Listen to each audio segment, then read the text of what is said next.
Hello, hello. This is going to be an art gripe if you don't know what that is. It is basically sort of a podcast where I draw something that is loosely associated with the topic at hand.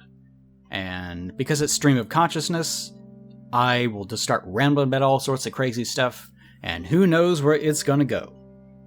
But this time around, I had a decision on whether or not to make a video about Pal World or Hazbin Hotel, because lately I've been doing Patreon commissions. Or not commissions, but rewards. And no, that is not an invitation for you to remember that you have them and to rush off to send me stuff. If you do that, then it's probably going to be like a year or something before I can get to the things. Patreon, I discovered, also does not like sending me emails about people sending me messages, what it's supposed to do. And as a result, I had one person that I fulfilled their pledge from, I think, 3-4 years ago. They sent a message about it about 3 years ago, and I just never was informed about it, because Patreon. So it kind of spooks me to think that there's probably tons of those things out there somewhere that I just didn't know existed. And they only managed to get a hold of me because of I think it was the Discord. It's either that or a Twitter message. So just, it's totally unreliable, and that drives me up the wall. Anyways. Point being, I was working on those in the midst of thinking about what projects to do later.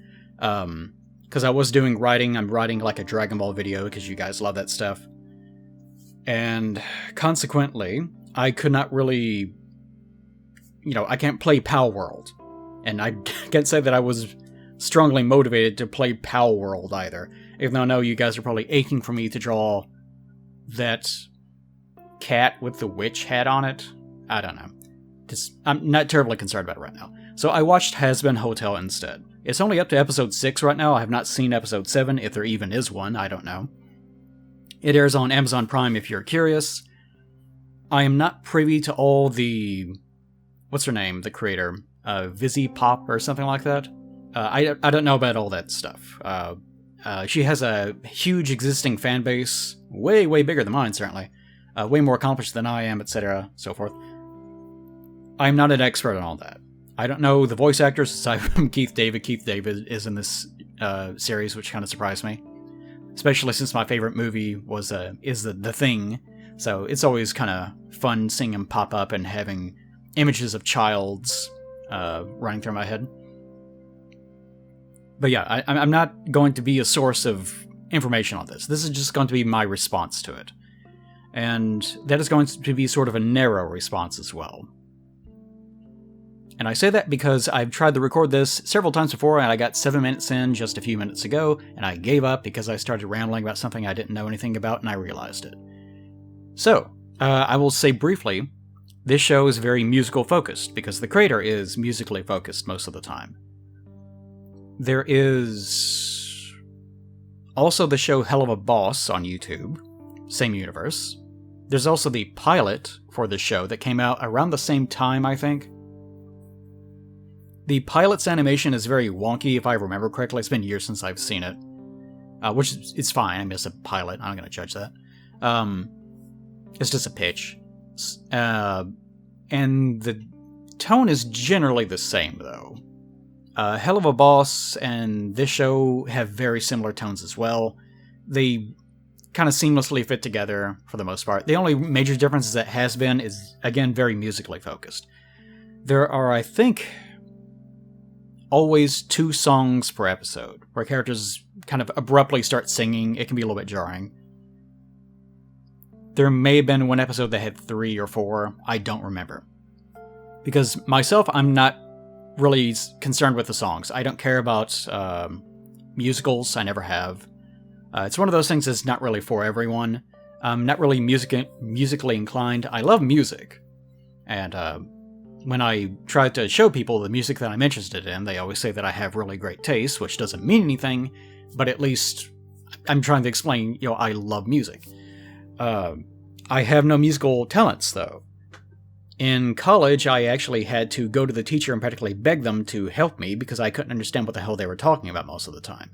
When he's clapping out beats, 1, 2, 3, as opposed to 1, 2, 3, I would sit there and listen to that, and it sounds like the exact same thing. I have no clue what he's talking about. Felt like I was going insane.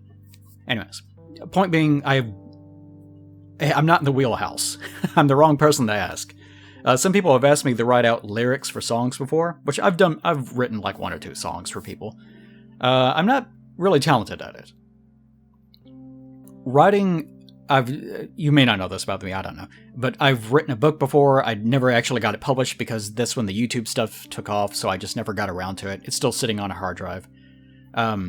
Writing something and going through the writer's market guide, trying to find a publisher and all that stuff, very different from trying to sit down and write a song. Completely different beast. Writing for one is not the same as writing for another.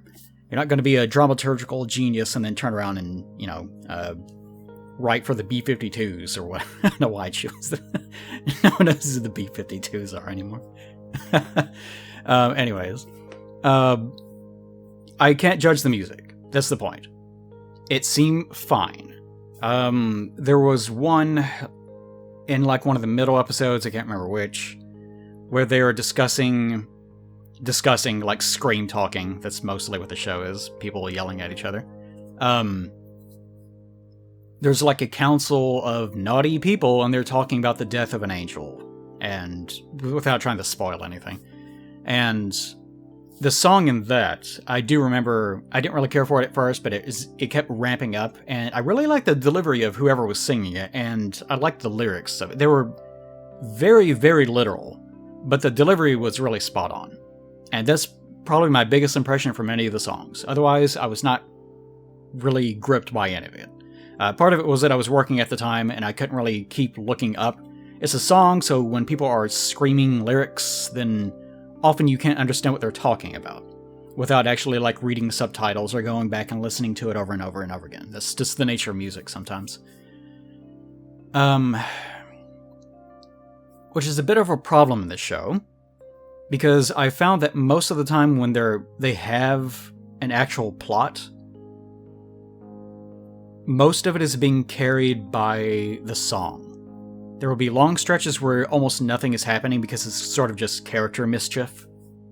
And then a song will happen, and that's the main focal point of what's supposed to be happening in the plot.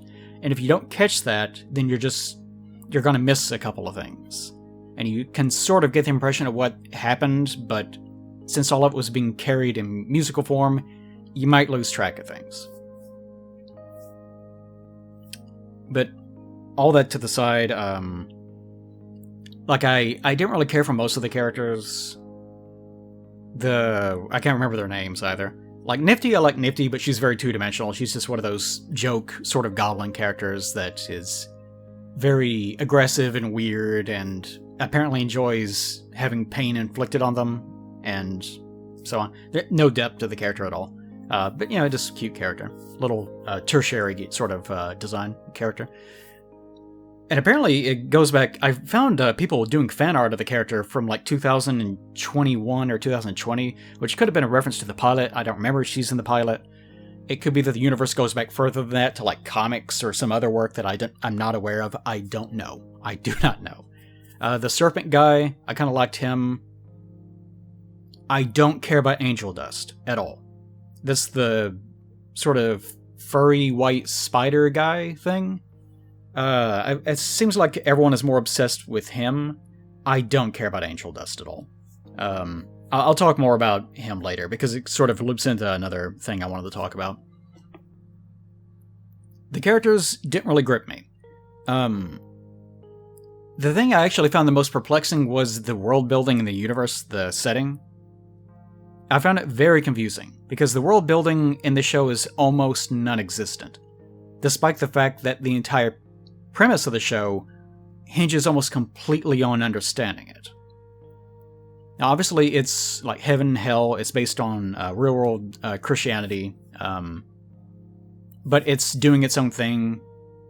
Like, it incorporates Lilith, which is...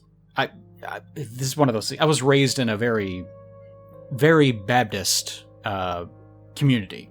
So as a result, I'm way more privy to this stuff than I probably should be. Lilith is not in the Bible at all, in any form. It's a demonology thing. The show also uses a lot of demonology things, like using angel names that don't exist in the Bible or the Torah or anything like that.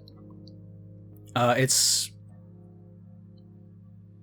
I guess you might call it biblical fan fiction. I don't know how to describe it. But there is like secondary, tertiary, and so on, things that people don't consider to be part of the Bible and so on. And you can have an argument about, well, what exactly is the Bible? It doesn't matter. Point being is that they're drawing from lots of different sources of information in order to make their own setting. And that's what's important. I don't care about the rest of this stuff. But that's the inspiration. So, point being, the people in heaven in the show seem to be as bad or worse than the people that are in hell. Which is, part of that is just the ham-fistedness of, oh, do you get it? They're just as bad. Which, yeah, okay, that's fair.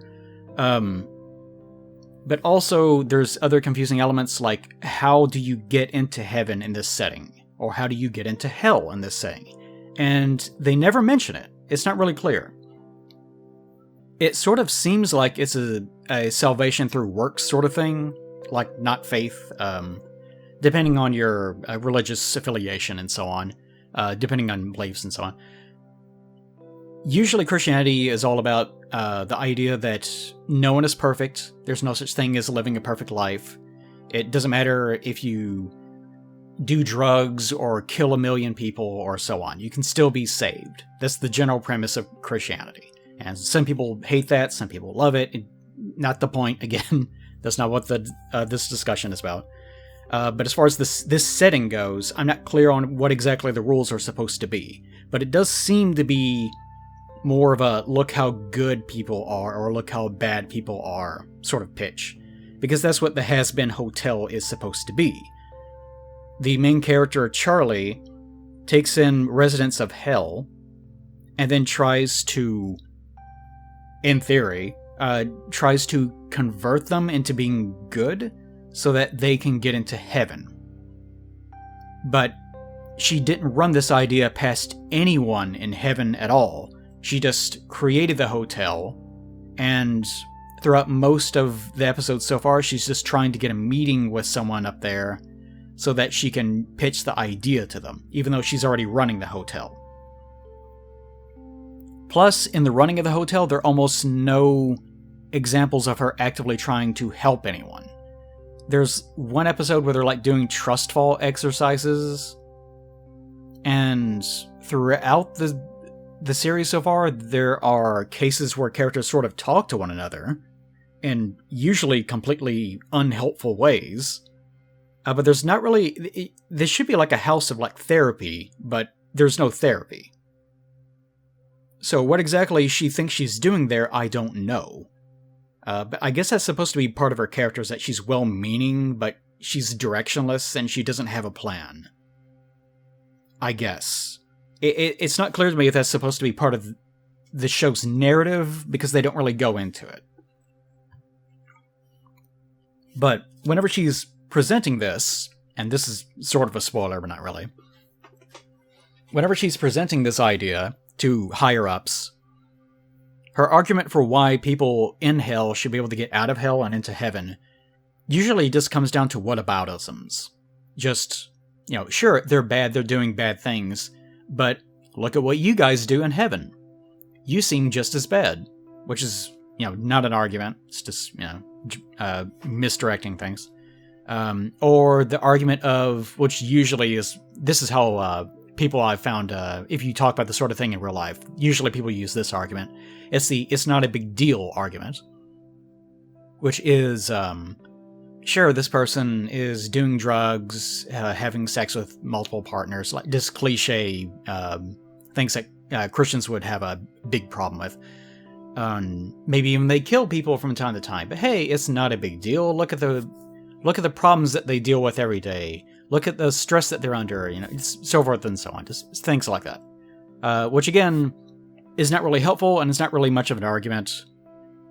And more importantly, it doesn't help the world building, because it's still not clear what exactly the criteria is for getting into heaven in the first place.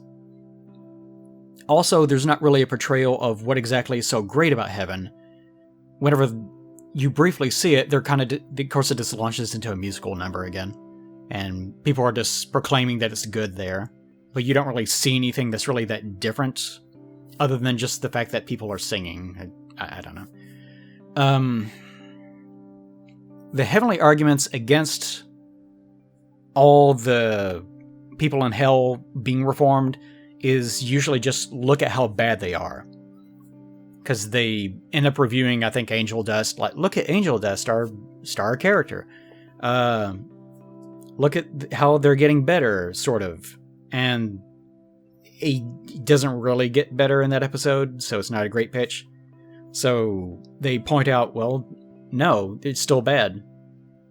But again, there's no core, like, if it was a real life thing, if I was, like, having a discussion with, because I still have, like, friends that are preachers, literally they're preachers. If I was having a discussion with them about this, it would just, since they're Baptists, it would just come down to, okay, whenever they were still ignorant of what the afterlife was, did they get, salvation through faith? Did they proclaim their belief in something despite the fact that there's no evidence for it?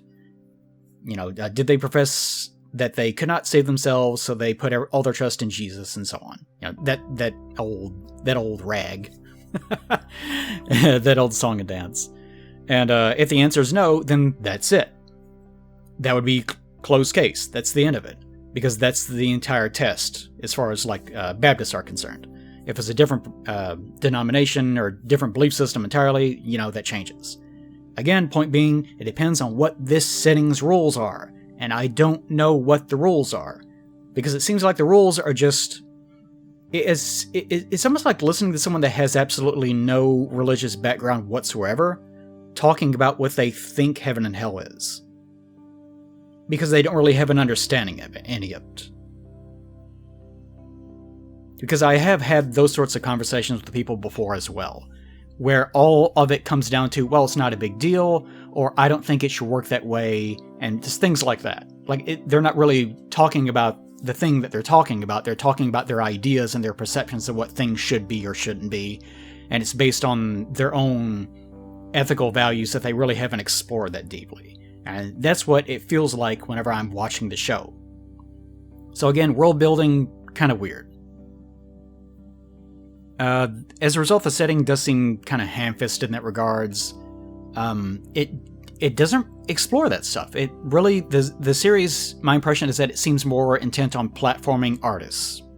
I get the impression that most of the people that are acting the show might be friends of the creator or friends of a friend, or just someone that they're trying to platform, or musical artists that the creator or someone else likes that they're trying to platform.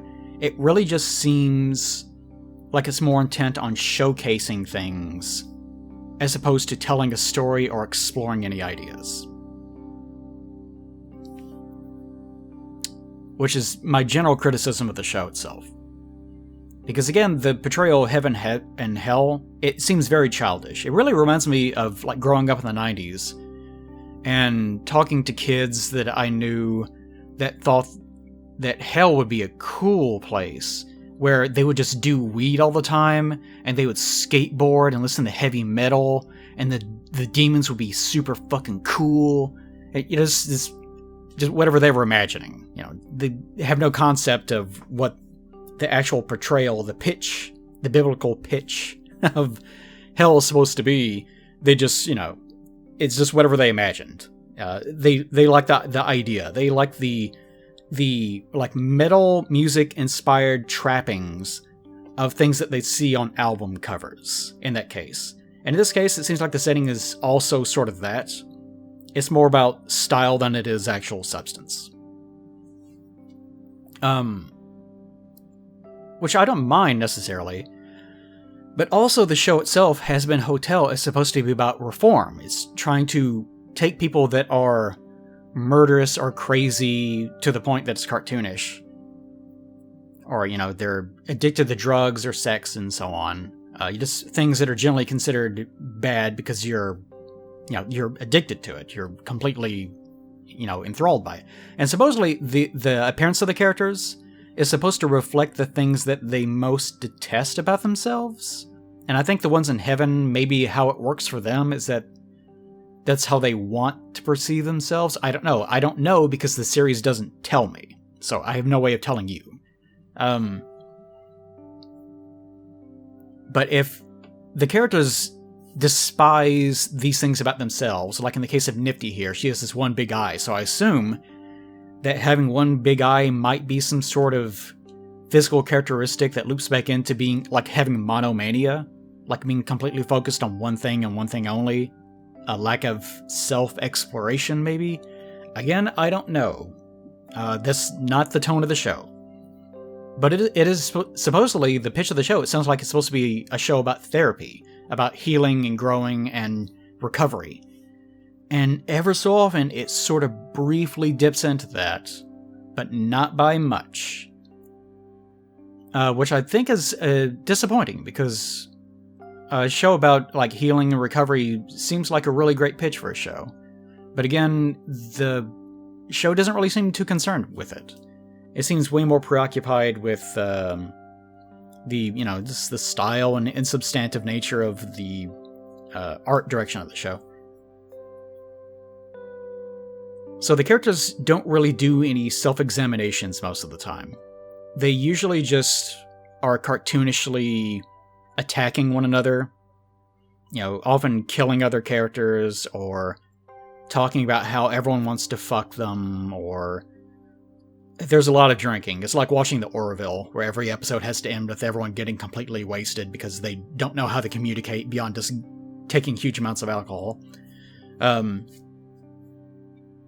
And that's kind of the punchline, which is the general problem with the show. Usually people that say that they don't like Hazbin Hotel and Hell of a Boss, and I kind of agree with this, their general issue with the shows is that it kind of just devolves into pee-poo humor, where everything is just alcohol, drugs, sex, swearing, and that's kind of it. That's usually the punchline in most of the scenes, is that a character is doing something overtly wicked in some way, which it is hell, so I get it, but that is not really enough substance to keep me drawn into the show. So yeah, the characters don't really do any self-evaluation, they don't really do any growth. Even whenever they are quote-unquote growing, they're more just noticing that they have similar issues to other characters that also don't have their shit together, and it doesn't really go anywhere. They don't stop what they're doing, really. There's one case where the Angel Dust episode where he's hanging out with the cat, can't remember the actual cat's name. There's sort of a growth, in the sense that Angel Dust was going to completely wreck his life again, because that's how he handles situations. He just plasters himself in drugs to try to forget things so he feels normalized. And instead of doing that, they go back home and agree to drink. So they end up kind of just doing it anyways. You see what I mean? Like, it just doesn't really go anywhere. But yeah, this is my general problem with the show, is that it has a lack of thought and a lack of world building. And that's the thing that really bothers me about it. The punchlines on the show are all just swearing, drugs, sex, pee-pee, poo-poo. So eventually, once you see that enough, for some people it might be funny, but once you see it enough times, you kind of just start tuning it out. Because at that point, who cares? There's only so many times you can see Angel Dust talk about how much everyone wants to have sex with him, or try to flirt with someone, or even Niffty, like, jump on someone and talk about wanting to maim them, or how much she wants to see them hurt. Or one of the many badass characters that are, they loom over everyone and talk in a really deep voice about how awful they are, how they'll tear their soul apart or whatever. There's only so many times you can see that before you just start tuning out, like, okay, yeah, just give me something substantive. Do something. The monkey can only dance so many times. But it got me thinking. I've been having this conversation lately with my girlfriend, actually, because we were talking about what keeps me entertained. because lately we've just been like doing sort of the same thing, and they've been bothering me some. And we started just having this conversation about things that we enjoy and what attracts us or not attracts us and so on. And something that I've realized is I'm way more preoccupied with ideas and concepts than I am anything else. Introverts, if you're talking to an introvert, especially people on like a spectrum of some sort, they usually have a button. And whenever you press that button, then they go. And it's almost hard to shut them up. But otherwise, most of the time, they really have a hard time carrying out conversations with people. And I'm kind of the same way. If you get me talking to someone new, I really don't know what to talk to them about because I don't really care about... It's not a matter of, I don't freaking care. Like, I hit a stopping point really early where unless they are carrying the conversation, I don't really know what to go to next because I don't have an interest in it. I'm not thinking about it actively. So someone starts talking about politics, like, yeah, okay. And if they start talking about like a concept or some sort of theory or something, then maybe I can get on board with it. But if it's them talking about a celebrity or even things that happened in a show that I've seen, I probably won't even remember the things that they're talking about because it doesn't stay with me. But if they start talking about ideas or like, it's one of the reasons why you guys probably know this about me. I love Star Trek. Always watched all the series as a kid. And as the series moved away from being about like philosophy and science and talking about concepts and things like that to just being like action schlock, then I have a very strong disdain for it. Because nothing about that is interesting to me. It's just meaningless fluff. Whereas if it's an idea, like something that requires analysis and thought, then I get way more involved in it.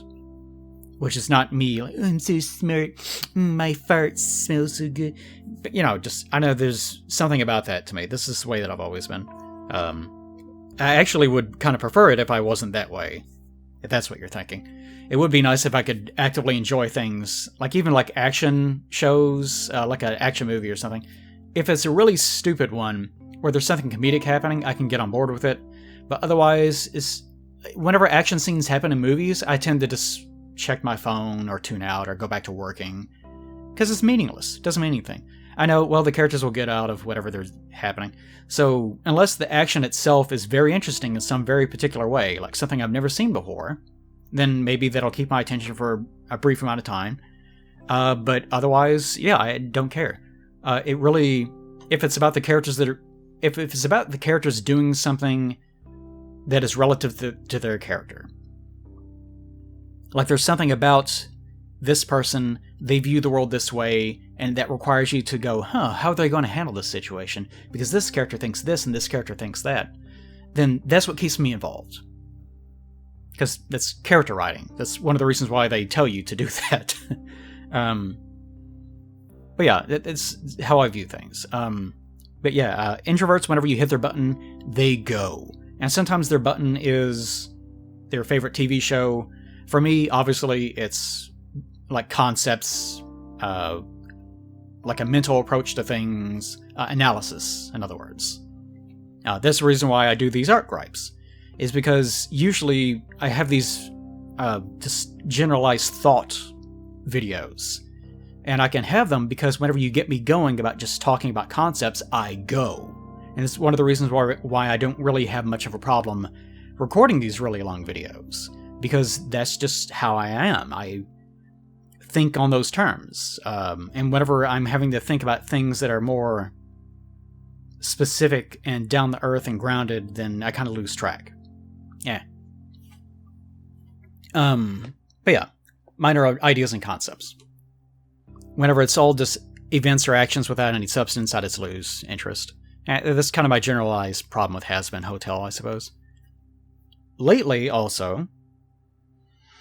lately over Discord, I actually went back to Elden Ring because a couple of people were playing Elden Ring, doing the seamless co-op mod, and I decided this is the one thing that I could probably use to stomach playing through Elden Ring. Because if you guys remember, I did an Elden Ring playthrough, and I stopped prior to going to the capital, like the middle point of the game. and I was not enjoying the experience. Because, I mean, it's Elden Ring. Even if you love Elden Ring, you can probably understand why I would not enjoy the experience. And I'm sure people in the comments, you just fucking suck, dude. There'll probably be at least one or two guys like that in the comments. But it was not an enjoyable experience. And we did get through it, by the way. I finished Elden Ring. I picked the Ranny ending after looking at all the options. And yes, the endings are terrible. They are just as bad as I heard. My favorite was actually the one where you burn down the world. The Madness one. I watched them all on YouTube afterwards. Anyways, my general problem with the way that Elden Ring handles its narrative, this is where I'm going to loop back, is it is way too focused on events and characters that you don't care about.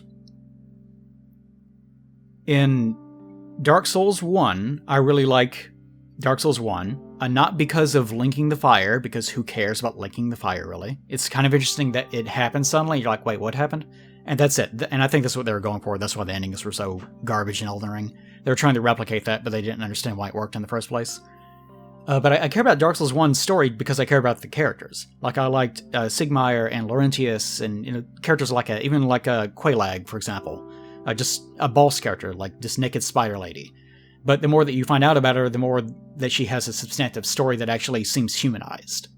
And that's what matters to me, is the fact that these characters have humanity to them, and you understand their motivations and thought processes, and why they were doing the things they were doing, and why there's tragedy to a lot of their behaviors. And I find that really interesting because it is, again, worth analysis, and it's thought-provoking. Whereas Elden Ring, the problem is, I can't even remember their names, like Godwin and Godfried, and Millicent, or whatever her name is, and all of them that have all the similar names and so on. They're just names on a sheet of paper, and you can find out, oh, this one was the death god, or this one is the serpent guy, or whatever. And it doesn't matter. Because it's not worth analyzing on a human level. They're not characters. They're names of people, and then you meet them, and sure, it's a boss fight, and it doesn't really go anywhere. It's just not interesting. And I don't know if I can explain that any better. That's the difference between good and bad storytelling. Is you can spend all this time developing a world, sure, world building without any purpose to it, but ultimately it all comes down to humanity and concepts and being able to empathize with things. Because that's what storytelling is all about. It's about empathy and your ability to project yourself onto situations that you have not been in, and being able to see things from the perspective of fictional characters that themselves are usually representative of things that the writer has experienced at some point in their lives. They're usually writing about things that they've experienced or about things that they think about a lot. And you're exploring that with them. That's what storytelling is all about. So, yeah. We finished Elden Ring. That was my problem with it. I wanted to make sure that you understood why I wanted to bring up Elden Ring. Often whenever I'm talking over Discord, if someone interrupts me whenever I'm talking, because I will say, oh, I just thought of this thing, and then I'll start talking about it, and then someone will just they have something that they thought about, which apparently is way more important than the thing that I was in the middle of saying. Like dead silence, I'm mid-sentence, and then all of a sudden someone jumps in, oh, this other thing. If you do that with me in real life or Discord or whatever, it is gone. Like whatever that thought was, it is just out the door for me. I will not remember it.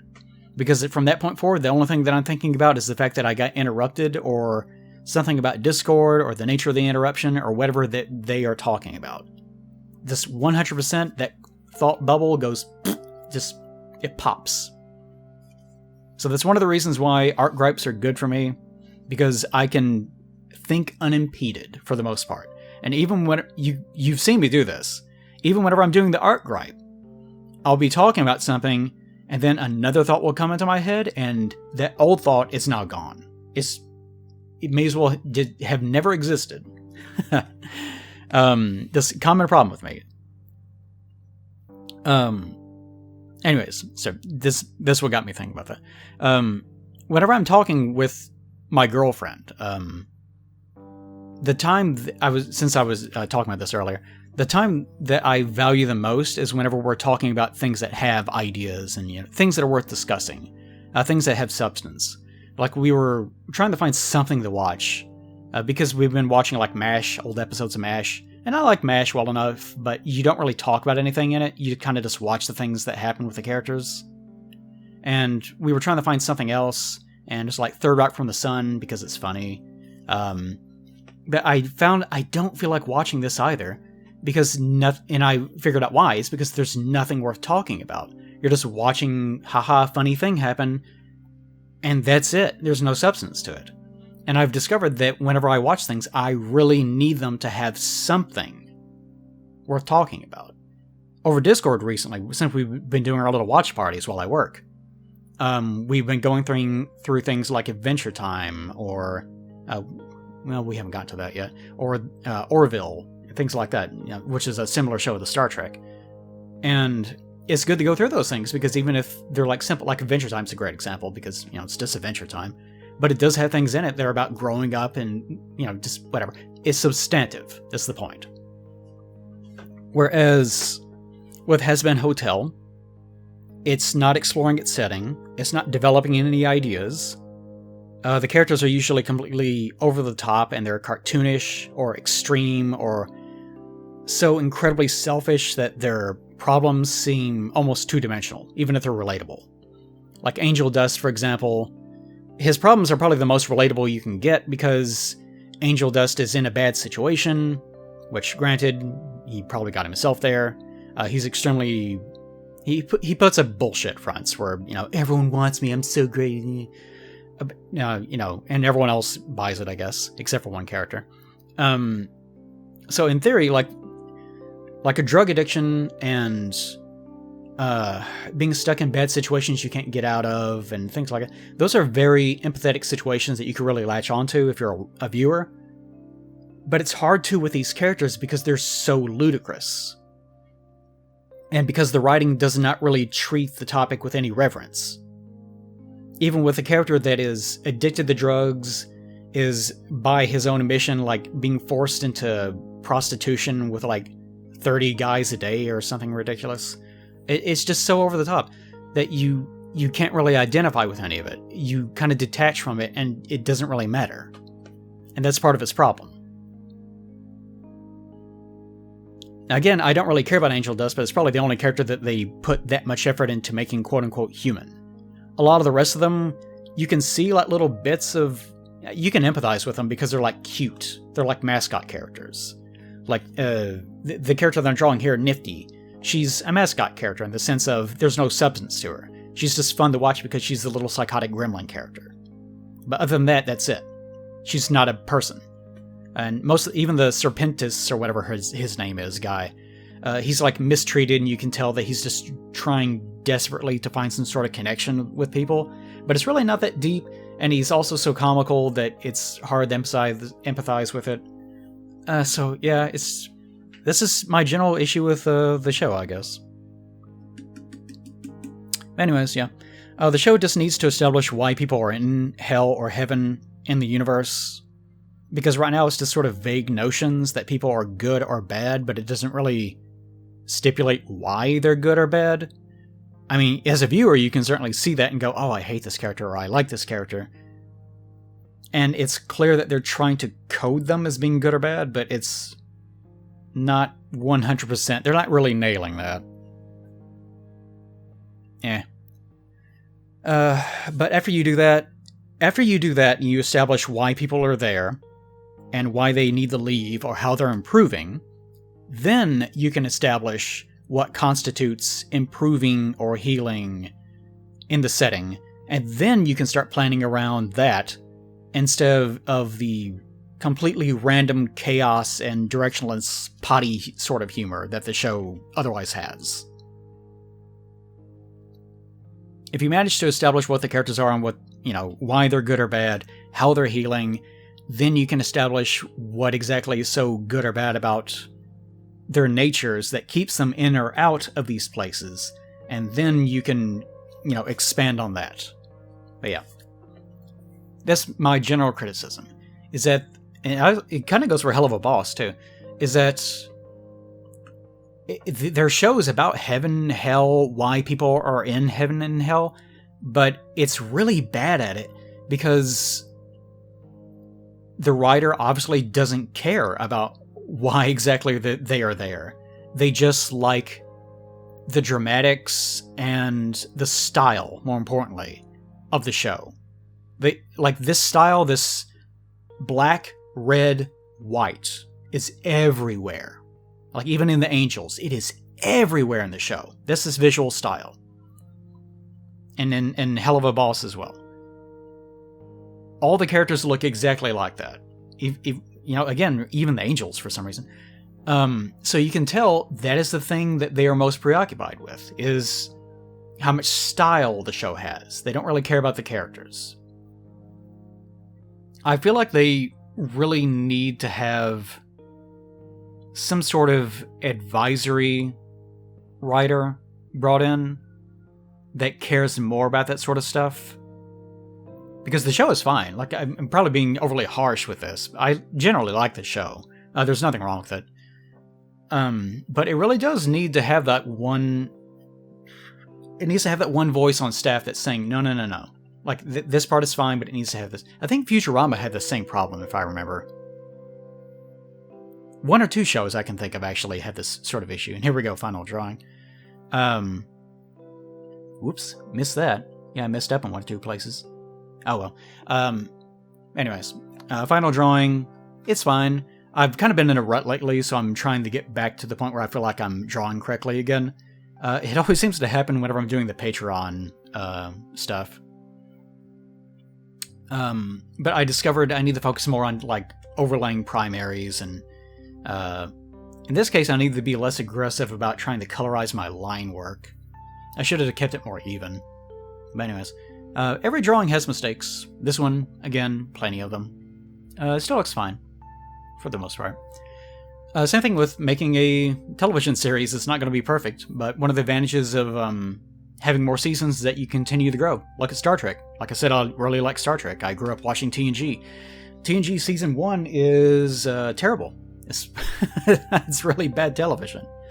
It's almost not worth watching at all, in some cases. And even Season 2 is pretty rough. It's not until you get to like Season 3 and 4 that it starts getting good. And then arguably it even kind of goes downhill in Season 6 and 7. Even though that's also still worth watching. It's always going to have dips and valleys and all this other stuff, so... Yeah, just keep hammering at it, champ. Whatever you're doing at home, whatever you're doing right now. But yeah, I feel like whenever you're writing something, it's always important to have a variety of people that have different interests and thoughts on things, but you always need heart and humanity and character. And I think that's mostly what the series is missing for me, is there's not that grounding that keeps the characters relatable and keeps you invested in them as people. It's just, it's just style right now, which is good to have. You also need people like that on your team. Yeah, that's what I'm looking for the most. That's my general thoughts on the show. Anyways, hope you enjoyed it. I was fearful of this actually slipping into another self-examination video, but I just narrowly avoided it. You can't catch me every time. It doesn't happen every arc, right? Okay, anyways. I'm going to get back to writing my Dragon Ball script. And I also will probably soon do a Demon's Souls? Yes. Playthrough with German Spy, if I can get a hold of him, on Twitch relatively soon, I think, as well. My plans are up in the air, as they always are. None of them are going to involve animation, because while I appreciate animation, I definitely want to avoid it, because it is hit or miss. You can spend months and months and months and tons of money developing something that some asshole making a video, drawing your character over the span of just a few hours, thinks he knows better than you, and so on. Anyways, it is a good show. It is worth watching. Give it a try, especially if you like music. I have general criticisms of the show, but I'll keep watching it, because it's worth watching. Alright, anyways, see you guys next time. Hope you enjoyed it. Bye-bye.